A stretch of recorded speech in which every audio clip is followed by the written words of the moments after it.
Buenos días, bienvenidos a tu noticiero 360 grados, porque le damos la vuelta al mundo. Hoy abarcaremos noticias como la JEP, protestas pacíficas por el clima y violencia intrafamiliar. Estaremos contando con nuestros periodistas Giovanna Pavón, Angie Durango, Santiago Motato y Naomi Pavón. Greta Thunberg en Roma. Los líderes me felicitan pero no actúan por el clima. La activista sueca Greta Thunberg criticó hoy ante el Senado italiano que los políticos la feliciten por sus iniciativas contra el cambio climático y luego no actúen, pues cree que nada se está haciendo para detener la destrucción del clima. Ante los senadores italianos, que rompieron en aplausos en varias ocasiones, la activista habló de las huelgas escolares que convocó cada viernes en todo el mundo contra el cambio climático. Los jóvenes hemos salido a la calle, pero nada ha cambiado, lamentó. Nosotros no queremos sacrificar nuestra educación, adolescencia e infancia para que nos digan que harán lo que está en sus manos. Nos manifestamos no para que se hagan una selfie conmigo, sino para que actúen, reprochó la chica de 16 años. Como ya hiciera en el Parlamento Europeo, alertó de que el cambio climático y los desastres que conllevará serán irreversibles en el año 2030 y defendió que ese pronóstico se basa en datos científicos. Y es que, en su opinión, si se quiere, se puede, como demostró la llegada del hombre a la luna, la reconstrucción de Europa tras la Segunda Guerra Mundial o la reciente recaudación de fondos para construir el tejado de la Catedral de Notre Dame de París, indicó. Así, urgió a poner punto y final a la emisión de gases de efecto invernadero, dejando de quemar los combustibles fósiles que destruyen nuestro ecosistema. Y por otro lado, será preciso que los políticos en esta misión apoyen a los científicos para combatir junto a ellos. Necesitan su comprensión, pero no les interesa escuchar a la ciencia porque solo quieren escuchar soluciones que les permitan seguir como hasta ahora. Pero eso no es posible, el cambio está llegando, les guste o más o menos, refirió. Este supuesto desinterés de la clase política, criticó, es igual en todos los países, porque fundamentalmente nada se está haciendo para detener y ralentizar la destrucción de nuestro clima a pesar de las grandes palabras de sus respectivos líderes. La diferencia es que algunos países hablan más que otros, pero la verdad es que no hay modelos que sirvan como ejemplo, zanjó. En resumen, una joven activista de 16 años se ha manifestado en contra de la falta de acción de todos los políticos del mundo contra el cambio climático, ya que se asegura que para el año 2030 será irreversible. Ha llevado a cabo protestas frente al Parlamento con la finalidad de que le escuchen, de que se haga notar y de que todos tomen acción con respecto al daño que le estamos haciendo al clima. Y es que, en su opinión, el cambio sí se puede hacer, como se llevaron a cabo la recaudación de fondos para la Catedral de París, y que el cambio comienza tomando en serio la opinión de todos los científicos. Opinión. Normalmente, cuando nos dicen que un adolescente de 16 años está llevando a cabo protestas, nos parece imposible que un congreso o un parlamento lleno de hombres y mujeres estudiados le preste atención, o mucho mejor, que el mundo se detenga un segundo para escuchar a esta adolescente. Pero se supone que la democracia funciona de este modo, que hasta el más pequeño debería tener voz para opinar sobre su educación y sobre su ambiente en general. Greta es la prueba viviente de que quedarse callado es más una piedra en el camino que un obstáculo saltado. Hay casos que requieren medidas extremas y la de esa niña es sentarse todos los viernes frente al Parlamento con la finalidad de ser escuchada para reclamar sus derechos ambientales. Muchos se han unido a su causa con la excusa de que estudiar no es suficiente si la sociedad sigue presentando fallas. Acciones, no palabras, es lo que reclama. Ha sido halagada y enaltecida por mucho, pero es como si los adultos la consideraran tierna en lugar de la voz de muchos que han padecido las consecuencias de que el mundo se deteriore. Y es aquí cuando ella decide decirle a todos: tú, tu mamá, tu mejor amigo y hasta tu enemigo sufrirán esto, porque nos afecta a todos. Abre los ojos y date cuenta. Es un tema económico, político, social y religioso que nos concierne a todos por tratarse del lugar del que habitamos. y aquellos que están en lo más alto, lo más arriba, son los que tienen el poder de cambiar las circunstancias. No hay excusa para no poner un alto al cambio irremediable que presentaremos si no se toman en serio las voces que se alzan. Y hay mucho más que decir sobre esta osada niña, pero ¿tú qué opinas? Pregunta número 1. ¿Crees que la protesta pacífica de Greta es justa, exagerada o necesaria? Pregunta número 2. ¿Tú, en los zapatos de Greta, hubieras tomado otra decisión para ser escuchada? Oposición busca acelerar en Senado votación de las objeciones a la JEP. La oposición busca darle celeridad al proceso de las objeciones presidenciales a la ley estatuaria de la JEP. Mediante el estatuto de oposición, pretende que las objeciones sean votadas este miércoles y así no dilatar el proceso hasta el final de la legislatura, que sería su plazo máximo. El artículo 19 de la Ley 1909 de 2018, denominado el Estatuto de la Oposición, le permite a la oposición en 3 oportunidades determinar el orden del día de la sesión plenaria y las comisiones permanentes. De esta forma, no estarán a la deriva de la voluntad política de los partidos de gobierno y el presidente del Senado, Ernesto Macías. El orden del día, que por derecho propio determinan los voceros de las bancadas de las organizaciones políticas declaradas en oposición, solo podrá ser modificado por ellos mismos. Este es el artículo que le permite a la oposición determinar el orden del día y votar el miércoles las objeciones. La mesa directiva del Senado debe acogerse y respetar el orden. Además, la oposición es la única que podría modificarlo. Se espera que durante el transcurso del día se realice el anuncio. El gobierno busca generar un pacto nacional alrededor de las objeciones, pero al momento no cuenta con mayorías en el Senado para la votación. Si el proceso se alarga, le permitirá relacionarse con los senadores, con el fin de cambiar votos y obtener mayorías. Por su parte, la oposición, después del triunfo en la Cámara, no quiere perder las mayorías con las que cuenta, pues los partidos declarados independientes los apoyan y hundirían las objeciones. En resumen, esta noticia nos habla sobre que el presidente Iván Duque ya hizo las objeciones que le va a dar a la JEP, pero estas no han sido votadas todavía por el Senado y el partido opositor, y que el partido opositor es el que tiene la ventaja de decidir cuándo serán votadas estas objeciones, el cual quiere que sea llevado a cabo este miércoles, donde de una vez por todas se acabe con esto y se tenga clara cuáles van a ser las objeciones finales para la JEP.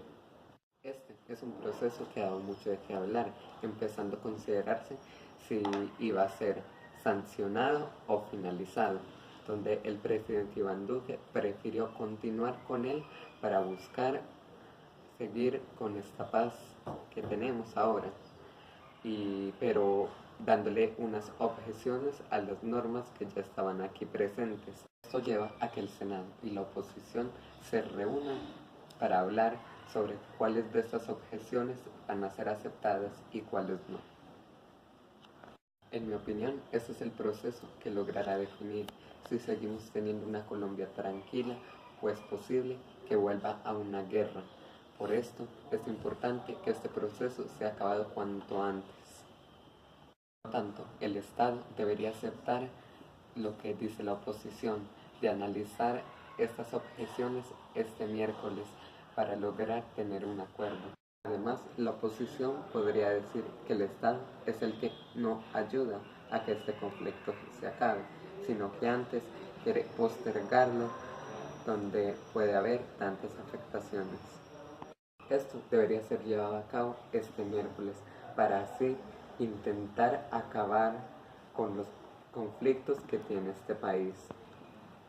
Lo más probable es que en esta reunión, además de que se han llevado a cabo los votos, es probable que no haya un total acuerdo con esto, lo cual puede llevar a que haya un trámite más, lo cual alargaría el tiempo y podría desatar un nuevo conflicto, ya que no sabríamos en realidad qué va a pasar con la JEP. Primera pregunta. ¿Crees que es importante que se acabe de una vez por todas con este proceso o que se siga llevando a cabo? Pregunta número 2. ¿Cuáles crees que son las razones para que la oposición quiera que este proceso se lleve tan rápidamente? No toda agresión entre miembros de una familia es violencia intrafamiliar. Corte Suprema. El Alto Tribunal explicó que solo los actos violentos que menoscaben la armonía y la unidad de la familia pueden constituirse como el delito de violencia intrafamiliar y por eso absolvió a un hombre que golpeó y dejó incapacitado a su hermano. Julián, su esposa e hijas viajaron en enero de 2011 de Bogotá a Medellín para vivir en la casa de su hermano Marcos. En marzo, Marcos discutió con la esposa de Julián, Liliana, por el uso del teléfono. Julián le reclamó a su hermano lo sucedido y terminaron a los golpes y en una incapacidad de 15 días para el primero. Julián y su familia se mudaron a un apartamento propio y denunció ante la justicia lo sucedido. La Corte Suprema de Justicia ratificó la inocencia de Marcos, al considerarse que en este caso no hubo violencia intrafamiliar.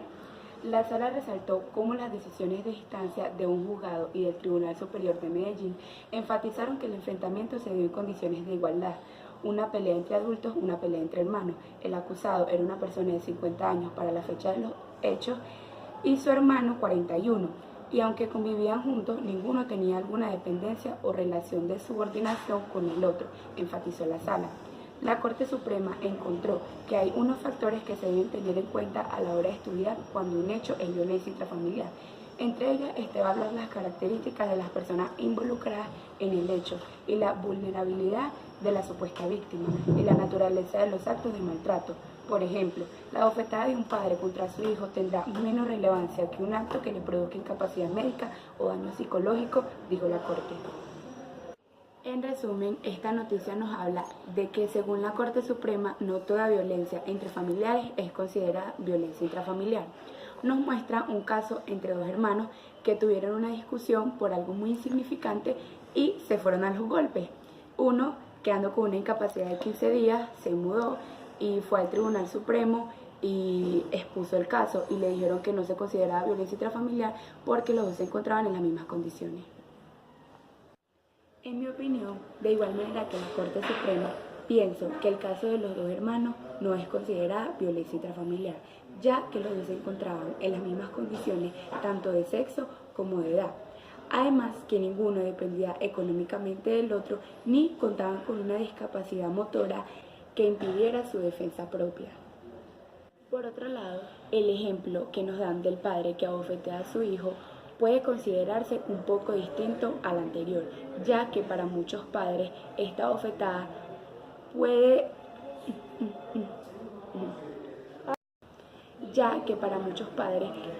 ser una manera de corregir un comportamiento que hayan tenido sus hijos, una forma de enseñar con la cual estoy en completo desacuerdo.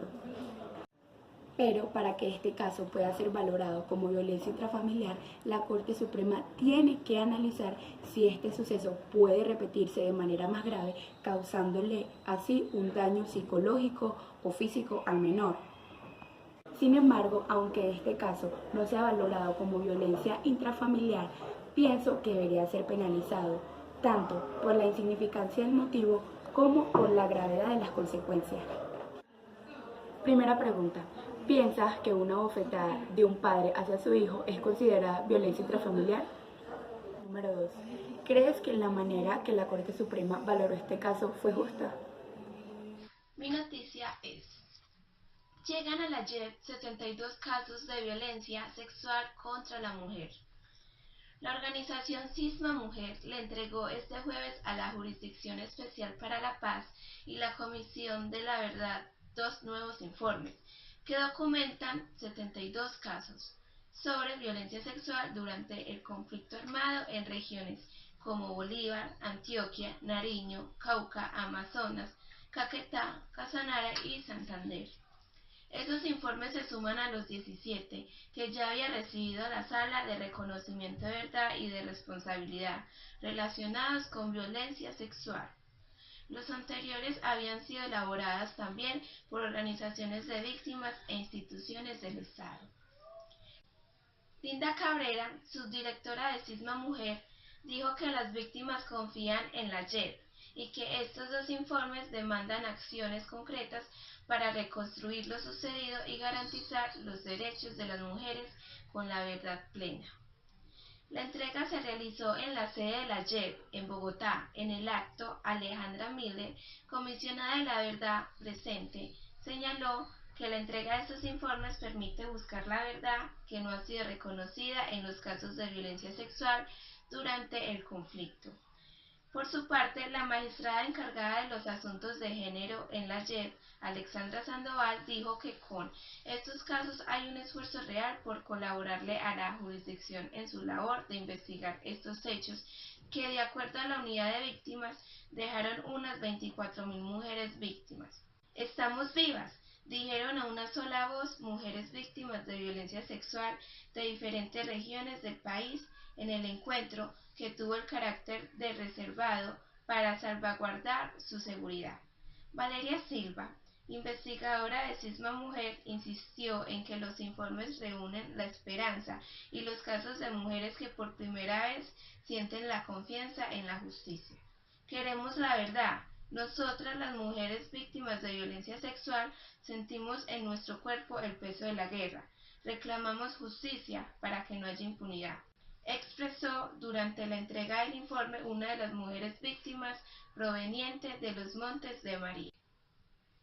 El resumen es: la organización Sisma Mujer, que es una corporación feminista que lucha por hacer respetar los derechos de la mujer, le entregó este jueves a la Jurisdicción Especial para la Paz, es decir, la JEP, y la Comisión de Verdad, 2 informes, que documentan 72 casos de violencia sexual durante el conflicto armado en regiones como Amazonas, Antioquia, Cauca, Casanare, Nariño y Santander. Estos 72 casos se suman a los 17 casos anteriores que posteriormente se han entregado a la JEP por otras instituciones del Estado. La entrega de estos informes permite buscar la verdad que no ha sido reconocida en los casos de violencia sexual durante el conflicto armado. Mi opinión es que me parece muy importante que la JEP dé pautas para profundizar más los casos correspondientes o que deben hacer con cada caso y hacer las debidas funciones para implantar castigos para los responsables de una manera más eficaz, ya que se están acumulando estos casos que a mi parecer son demasiado importantes, ya que es una obligación para el gobierno hacer respetar nuestros derechos. Y también la JEP debería asumir los papeles responsablemente, ya que no investigan caso por caso exhaustivamente, sino que los analizan pero no los investigan más a fondo. Bien, con esta base de datos que tiene la JEP, deberían iniciar un proceso donde den resultados definitivos para evidenciar lo que está pasando realmente y que se animen las mujeres víctimas de este abuso a denunciar, ya que por el gran miedo o amenazas que reciben, muchas mujeres se quedan calladas ante estos casos de violencia sexual, y así ver la posibilidad de que en la gran mayoría de toda la gente quede contenta con el proceso de paz, de lo que está pasando actualmente, que hay mucha gente en desacuerdo, pero es precisamente esto, que no se está haciendo respetar los derechos de cada. Y así ver la posibilidad de que en la gran mayoría de la gente quede contenta con el proceso de paz. Y es precisamente por eso que actualmente mucha gente está en desacuerdo con que se haga esto, ya que ven que no se están cumpliendo los requisitos para el buen manejo de este proceso de paz. Yo ya di mi opinión. ¿Y qué opinas tú? Primera pregunta: ¿crees que la Jurisdicción Especial para la Paz toma con compromiso, responsabilidad y puntualidad los casos asignados acerca de las violaciones contra la mujer? Segunda pregunta: ¿cómo podría mejorar la JEP la situación con aquellas víctimas que tienen miedo a hablar ante estos casos por amenazas o por otras situaciones?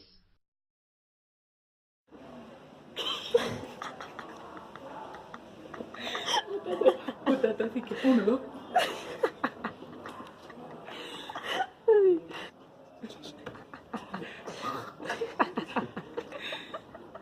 Suéltala ahí. Chan, chan, chan. Chararán, chan, chan, chan. Chararán. Chan, chan, chararán, chan, chan, chararán. Bienvenidos a tu noticiero 360 grados, porque le damos la huevona. En resumen, esta noticia nos habla de que la Corte Suprema consideró que no toda violencia entre familiares es considerada violencia intrafamiliar.